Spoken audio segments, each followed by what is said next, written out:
बताइए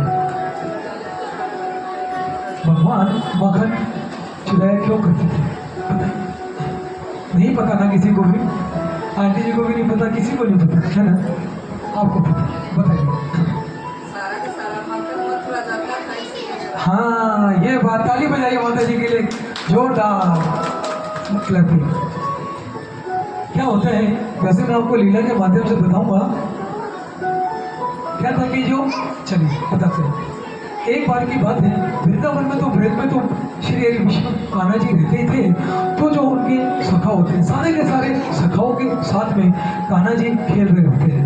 वो तो उनका कार्य था खेलना, लोगों को, गोपियों को सताना, मटकियाँ तोड़ना, है ना? ये तो उनका कार्य था ही, हम सबको पता है। तो सभी गोपों के, ग्वालों के साथ में खेल रहे होते हैं। वहां से उनका एक सखा आता है, मधुमंगल, बिल्कुल पतला दुबला सा, सूखा हुआ सा आता है। और वो उनके सामने कान्हा जी के आकर के इस तरीके से पहलवानों की तरह खड़ा हो जाता है। कान्हा जी कहते हैं, अरे मधुमंगल का कर रहा है? तू तो ऐसे खड़ा हो रहा जैसे कोई पहलवान हो रहा है। 10-10 हाथियों को तेरे में बल है वो तेरे को? यूं तो तेरे पूरे के पूरे शरीर में हड्डियां दिख रही हैं। तेरे ऊपर पूरे के ऊपर भी कोई मांस का कोई टुकड़ा ना दिख रहा मेरे को। तो तेरे में तो पूरे की पूरी शरीर में हड्डियां निकली हुई है। का है रो तेरे को? क्या तेरी माई तेरे को मक्खन खावन को ना देवे क्या? तेरा तो गैया भी है, मक्खन भी है, तो फिर ऐसे काहे को सूखे जा रहे हैं? का है वो तेरे को? इधर को आ। अब कान्हा जी से थोड़ा सा रुष्ट होते हुए, दिल को दिखाते हुए कहते हैं, कान्हा जी आप तो नंद बाबा के बेटे हैं। आप तो महलों में रहने वाले हैं, आपको तो शायद पता भी ना होगा। कहते क्या हो गया ऐसा बताओ? कहते हैं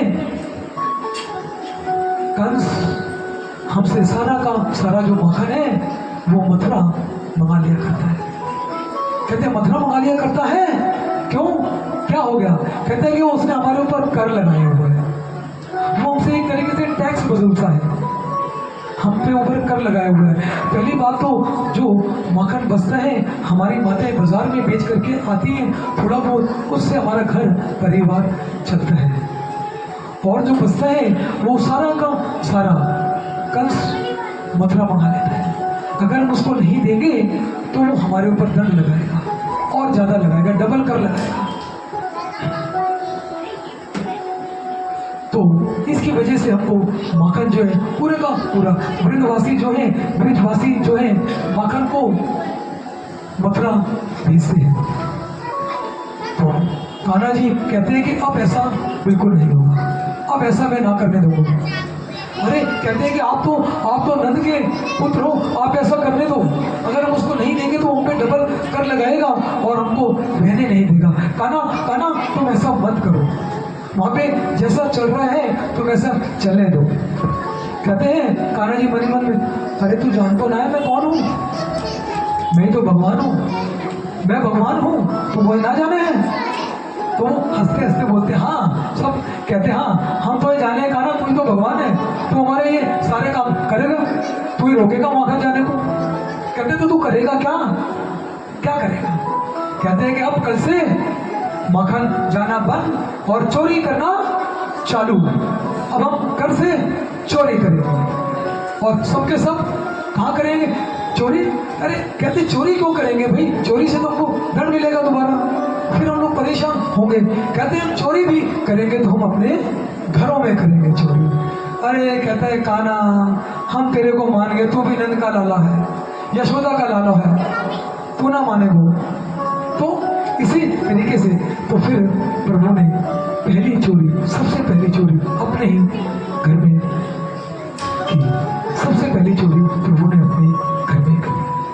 तो ये जो मेन रीजन था, कारण था, भगवान ने चोरी करना चालू किया और जो भी सारा का सारा माखन जाता था अब वो ब्रिज में ही रहने लगा और ग्वालों के लिए कार्य में वो आने लगा। तो मेन जो इसका कारण था चोरी का, प्रभु ने इस तरीके से शुरू किया। तो जब उन्होंने पहली लीला की, सबसे पहले उन्होंने अपने घर में माखन चोरी की। वही छोटी सी माखन चोरी की लीला भी आप लोगों को बताते हैं कि किस तरीके से यशोदा मैया ने उनको डांटा और वो किस तरीके से यशोदा मैया को थोड़ा सा समझते हैं कि ये मुझे जानते नहीं, मतलब उनके साथ में स्नेह करते हैं।